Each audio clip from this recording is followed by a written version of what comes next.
యాక్చువల్గా చాలా మందికి ఇప్పుడు జానీ మాస్టర్ చూస్తే జానీ మాస్టర్కి ఇంకా పెళ్ళి అవ్వలేదని అమ్మాయిలు చాలా మంది ఐ లవ్ యూ చెప్పడానికి రెడీగా ఉన్నారు. ఇలాంటి టైంలో మీరు మీ లవ్ స్టోరీ చెప్పకుండా ఈ స్టోరీ చెప్పారు. అసలు లవ్ స్టోరీ ఎలా స్టార్ట్ అయింది? లవ్ స్టోరీ ఏముంది, నేను బోర్ కొట్టినప్పుడల్లా రవీంద్ర భారతికి వెళ్తుంటా. అక్కడికి వెళ్ళి అక్కడ అదేదో జరుగుతూ ఉంటుంది షోస్ ఎవ్రీ టైం. వెనకాల కూర్చుంటాయి, బ్యాక్ కూర్చొని చూస్తూ ఉంటా జానీ మాస్టర్ని ఎవరికి తెలియకుండా. అసలు నేను ఉన్నప్పుడు కూడా అంటే ఇంత పేరు రాకముందు నుంచి నేను అక్కడికి వెళ్ళాను. నాకు బోర్ కొడితే అక్కడికి వెళ్తాను. వాళ్ళు భరతనాట్యం చేస్తూ డ్రామాలు చేస్తుంటే నాకు నవ్వు వస్తుంటుంది. వాళ్ళు చేస్తుంటే అది నవ్వుకుంటూ చేస్తూ కొంచెం ప్రశాంతంగా అయ్యి తర్వాత వచ్చేస్తుంటాను. అక్కడ ఓ అమ్మాయిని ఒక రెండు కళ్ళు చూసాను. 2 కళ్ళు ఐశ్వర్యలాగా ఉంటాయి కళ్ళు అవి చూసాను. తర్వాత ఫేస్ చాలా బాగుంటుంది ఆమె డాన్సర్. అది బాగుంది అని అప్పుడు కొంచెం కనెక్ట్ అయ్యి డైరెక్ట్ ఆమె దగ్గరికి వెళ్ళిపోయి, మీరు ఏం చేస్తారంటే నేను డాన్సర్ ఇలా క్లాసికల్ ప్రోగ్రామ్స్ చేసుకుంటాను, ఇది నా దగ్గరికి డాన్సర్గా అదే అసిస్టెంట్గా చేస్తారా అని అంటే, లేదు నేను చేయను అని చెప్పి తను వదిలేసాను. ఫస్ట్ నేను మాట్లాడదామని వెళ్ళినప్పుడు వాళ్ళు నాకు మిస్ అయినారు అక్కడ రవీంద్రభారతిలో. తర్వాత అయిపోయింది. ఒక 1 year తర్వాతనో 1.5 year తర్వాతనో మా యూనియన్లో కనబడింది ఆమె. So almost 1 year gap. So మీకు కళ్ళు మాత్రం గుర్తున్నాయి అలాగే. 1 year యూనియన్లో కనబడింది. ఎవరబ్బా అని చూస్తే తను వెనకాల నుంచి చూసాను. తను అరే ఇది బాగుంది, ఇది చేశారు, ఆ రోజు చూసిన అమ్మాయి అని చెప్పి తనతో మాట్లాడదామని ట్రై చేశాను. అప్పుడు మిస్ అయిపోయింది. నాకు మిస్ అయిపోయి కనబడలేదు. తర్వాత ఇంకా నేను నా పని చేసుకున్నాను. తర్వాత రఘు మాస్టర్ దగ్గర ఎవరి దగ్గర అసిస్టెంట్గా చేశాను. రఘు మాస్టర్ గణేష్ మాస్టర్ దగ్గర డాన్సర్గా చేశాను.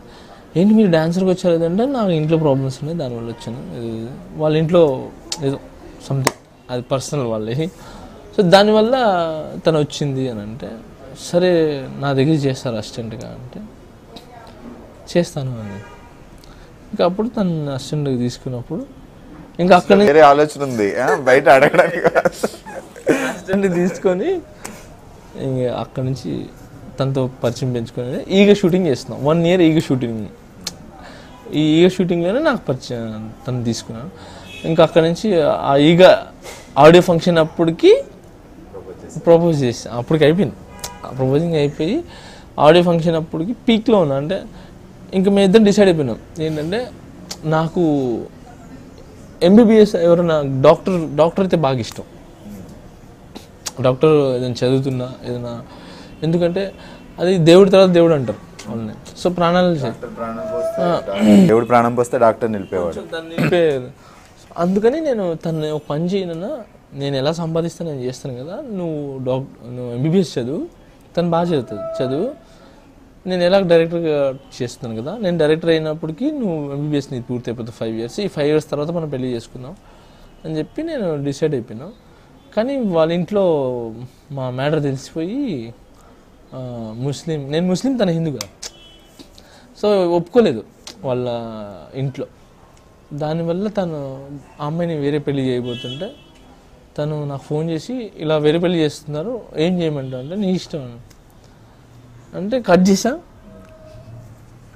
ఇక్కడ అమీర్పేట్ బిగ్ బజార్ దగ్గర బ్లూ డ్రెస్ వేసుకొని నడిచి వచ్చేస్తా ఉంది. దగ్గరికి వచ్చేసా. ఏంటి నాన్న అంటే, వచ్చేసాను, పెళ్లి చేయబోతున్నా వచ్చేసాను.